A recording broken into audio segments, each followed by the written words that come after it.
Hey, Pastor, if you're facing growth challenges right now, you're trying to figure out how to scale, how to align your staff, and really how to get after the work that God's called you to do in that community, we would love to come alongside you. And I want you to know, we just opened up a brand new mastermind specifically for churches under 500. And if that's interesting to you, go to readysetgrow.church to find out more information and see if this is a fit for your journey right now.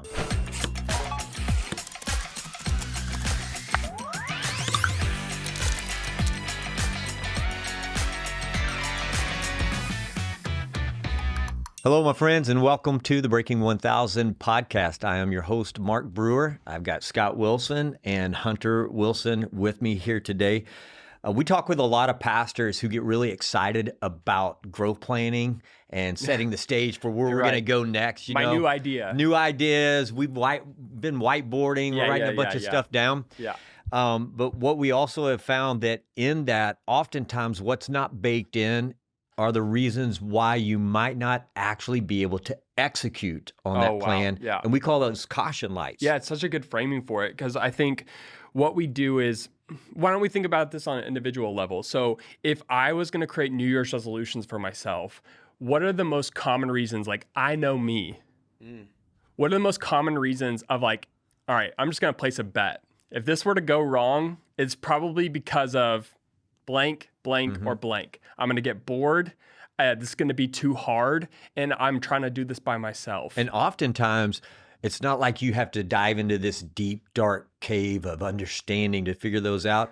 You pretty much know what those 100%. Because like if for you me, don't, other people do. Ask Your your wife can tell you. Oh, man. Ask your spouse. I know how my eating plans your best are going to friend. get messed up. I am a stress eater. Yeah. I don't do a lot of egregious things, but man, one place it gets messed up is around chocolate. And so I know that's a pain point for I've me. never seen anybody eat chocolate chip cookies like you. Like if you are You're going to bring that up on this one? dude, It's still ringing true I really in your want to heart? tell that story because it just freaked me out. We'll do it for another time. If you put in tell the chocolate chips cookie story, I will tell it. Okay.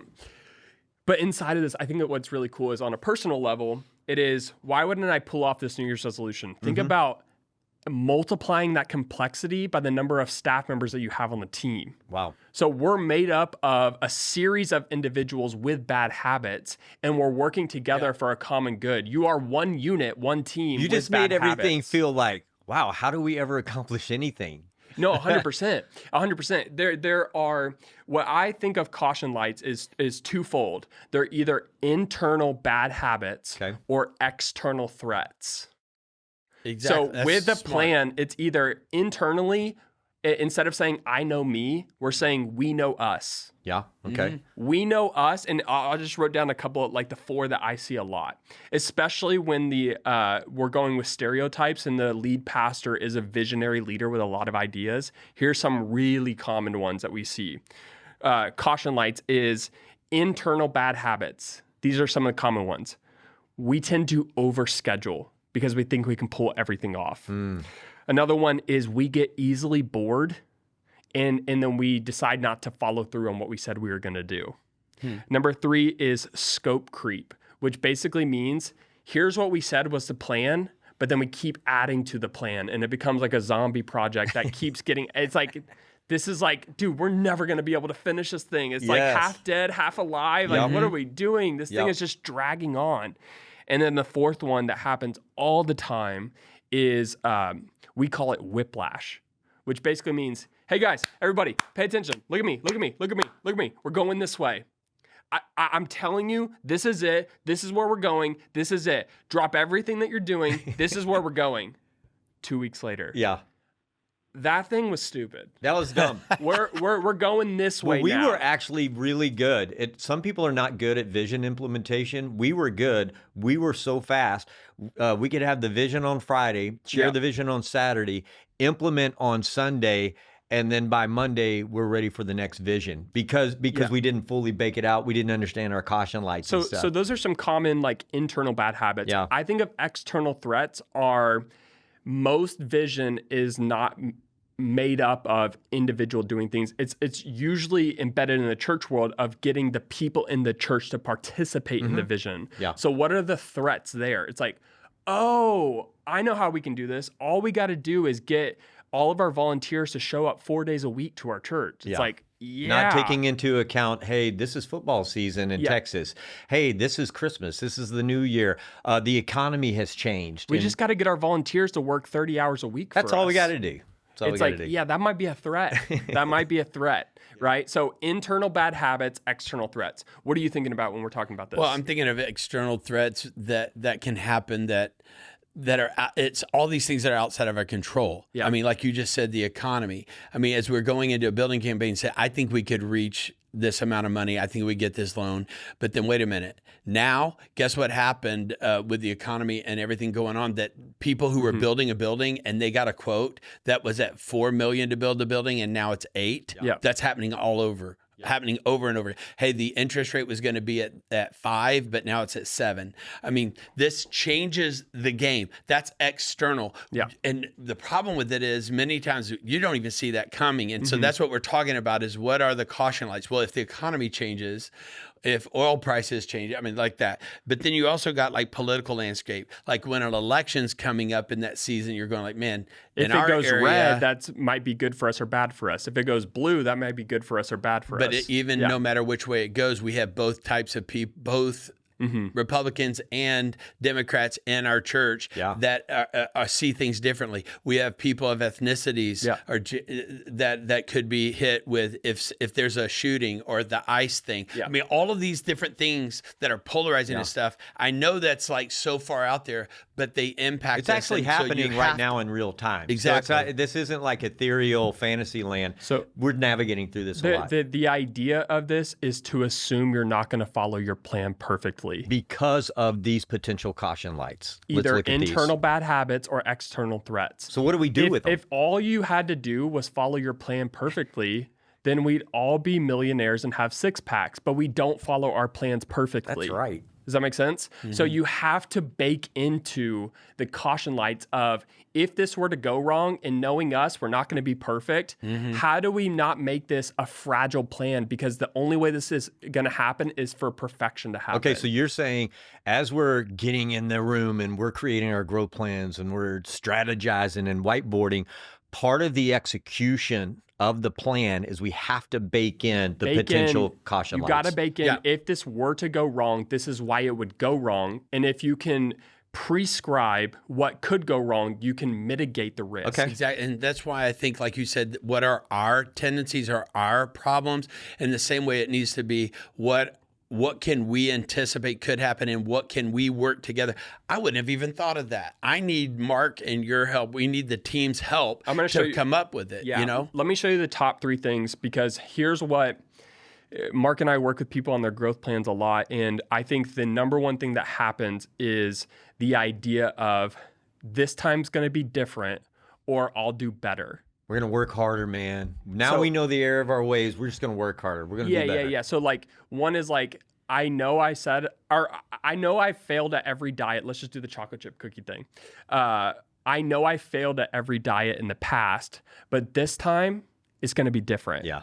It's like, yeah, but why are you saying that? Said every one of us at some point. Yeah. Or I know I have to drive by the Krispy Kreme in the morning, but like I'm going to work harder at not pulling into the drive-thru. Does that make sense? So inside of this, I don't think that I'm going to try harder or assuming the clean slate fallacy of, this is a clean slate though. Like this time's going to be different. It's a new day. This is a new year. Yeah, it's a new year. I'm different now. It's like, I don't know. I think you should probably, that's probably a fragile plan. So how do we walk through this process? These are the 3 things that I like to teach people. One is I would create a new staff rule. I'm going to break this down. Number 2 is I would create accountability check-ins at a set cadence. So like every week, we're going to do an accountability check. Every 2 weeks, we're going to check in on this. And number 3 is assign a point person. Let me break that down. Okay. Number 1 is assign a new staff rule. One of the staff rules that we talked about on a previous episode was the honesty policy.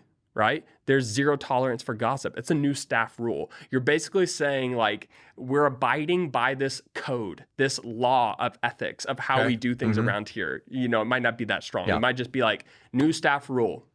I'll tell you one staff rule that was really strong for us.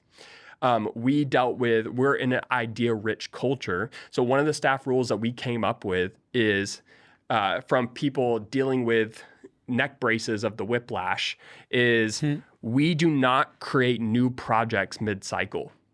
New staff rule. We can't help but have new ideas, but we are not going to allow those ideas to go from vision to implementation within the context of a cycle. Those are going to be pitched to.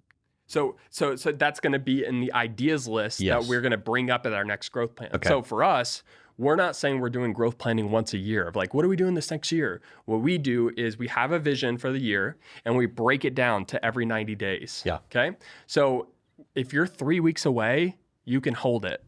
Like, you know, as an adult, when I have a 4-year-old and a 2-year-old, sometimes they can't hold their pee. And it's Or like they've been putting it. You know, You're busy. You're doing other things, and it's hard to but manage. As you mature, if you still can't hold your pee, that's a different thing, right? You can hold it, dude. You're good. Yeah. You're fine. Well, just especially write if it you down. have a trusted spot. I think the key on that one for us as a staff rule is, number one, we're not going to disrupt the current workflow with new ideas and projects. Yes. Number two, we have to have a trusted spot for that, for those ideas to land, so that number three, when we get back into our next growth plan, we're able to pull that list back up, but it's trusted. It's a place that we know we can go back to. So that's one of the ways you can so do that's it. a new our staff caution rule. light was we have a tendency whiplash. to have so many ideas and we whiplash and we go, oh, now we're going to do this. Now we're going to do this. And so what we did is we set a staff rule. We don't do new things mid-cycle. So one of the things that we're doing is inside of our growth planning is we're going to say, what is the caution light? We know us, right? Then we're going to say, to mitigate that, what can we do? An accountability check in, a point person, or a new rule. One of the best ways for the whiplash that worked for us was creating a new rule. And that was, we do not start new project mid-cycle, okay? The next one is an accountability check-in at a set cadence. All that basically means is maybe, like, let's just do a weekly cadence. Every week in our staff meeting, or every week in our executive leadership team meeting, we're gonna say, did we or did we not add any new projects? Because sometimes you're just like, this is new for me. Like, I gotta set this up. I didn't even mean to, right? Yeah. And it could be on a variety of topics, right? So accountability check-in on a set cadence. Maybe So the key on that I'm hearing is, if it's important, it must be on your calendar. If it's not on your calendar, then you haven't leveled up its importance. because you got to keep the plan in front of you. Yeah. You should not let motivation be your force behind It just doesn't last. remembering. Yes. Well, one of You're the not going to things- remember. No. One of the things you've done so well for us is that we have caution lights we talk about every 3 months in our growth plan. We say, these are our caution lights we're recognizing in this season and in this next. We're anticipating these are things that are tendencies.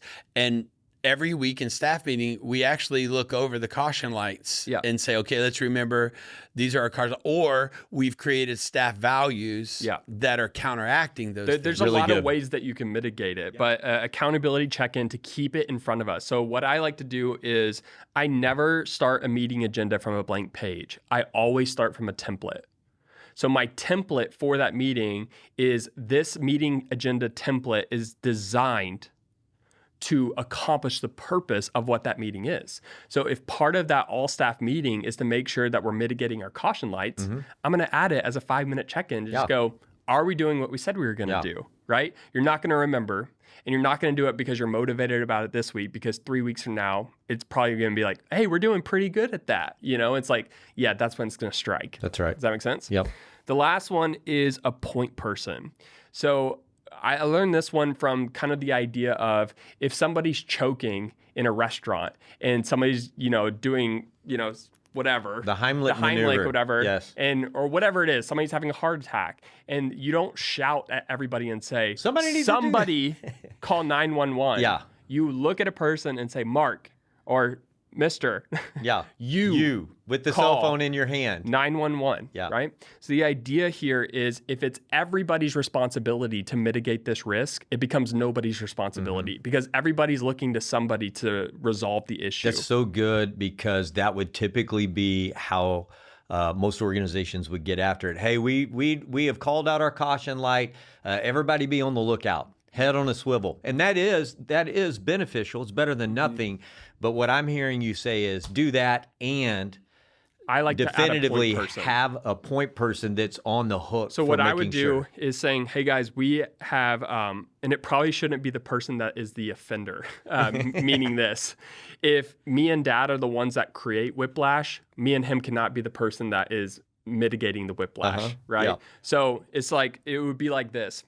Hey guys, one of our things is it is so important for us to stay focused on our vision, even when we get bored, even when we don't feel like it, that this is so important that we're going to try to create a new staff rule here that we're not going to do any new projects mid-cycle. And what we're going to do is I've asked Mark to help us on this every week. You see how I'm doing all three.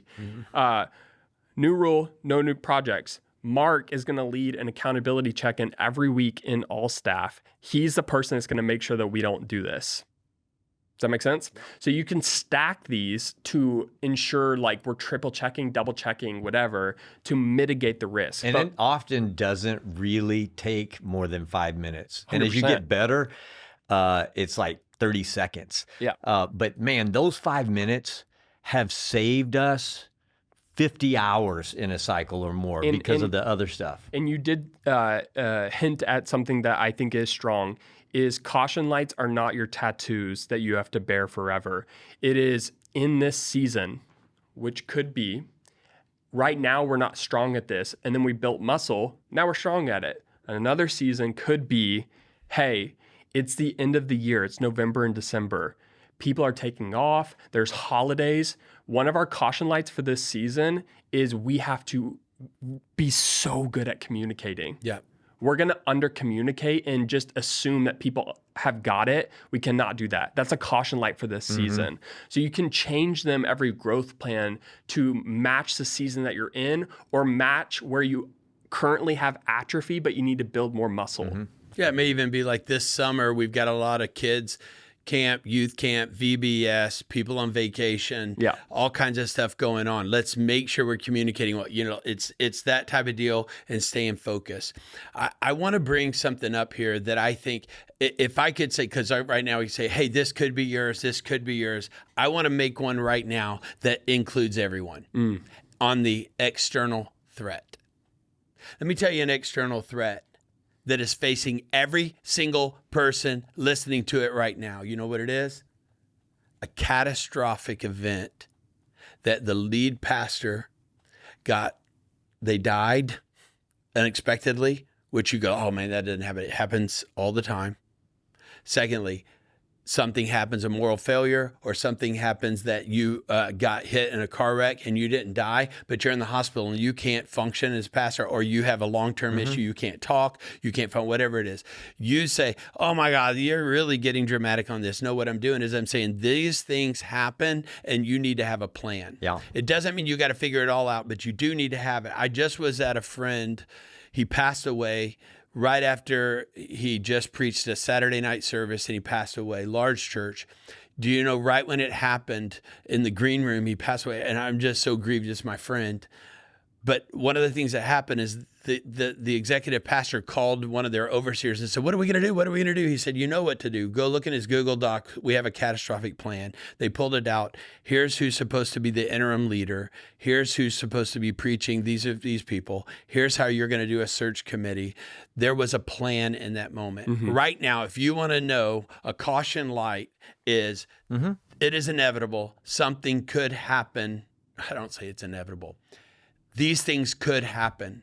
Do you have a plan? Mitigate the risk. and have you Yeah. put a plan together that your board, your staff could handle. If not, you need to. And they need to know where it is and how to get it. That got the executive even admitted. I forgot we even had one of those. Yeah, because emotion, when you're in an emotional moment like that, it is difficult. But the key that I'm hearing you say is that is a potential external caution light that everybody needs to be prepared for. It's like at the biggest level. Yeah. And then a lot of them aren't at that level, but you still need to have a plan. That was a good one. I'm glad you mentioned that. I would just say as a final word on this is if you know yourself and you know there's a tendency for me to not follow through on my intentions I set for myself, how much more do you need to plan when you're including a multitude of people trying to accomplish a goal together? Yeah. There's so much complexity in internal bad habits knowing us. We know us. You got to prepare for that. And you got to pay attention to it, not once and for all. Like, oh, whiplash is us forever. It's like, no, that's where we're at right now, right? And the internal bad habits and the external threats, embedding that into your plan makes your plan so much more anti-fragile. Exactly. And inside of this, you should not expect for your plan to go perfectly. How can you course correct and get back on track as fast as possible without derailing your whole project? Yep, very good. I think it's so important, like I just said, catastrophic.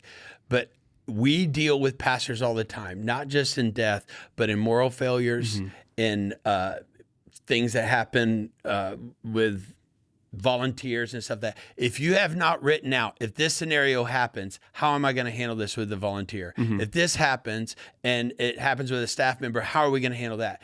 Let me tell you something. These things happen every single week. We're in the middle of it with people all the time. The best thing you could do is as a leadership team, sit down and say, if this happens, when this happens, how are we going to handle it? And you talk that through with your board, you talk that through with your staff, and you have a plan that you can pull up that you've put together, not in the emotion of the event, You're but not ahead of time.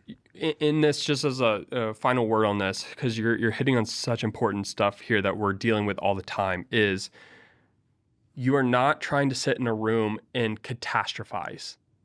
You are trying to say, where are we at? Where are we going? What are the biggest external threats? And what are the biggest internal threats?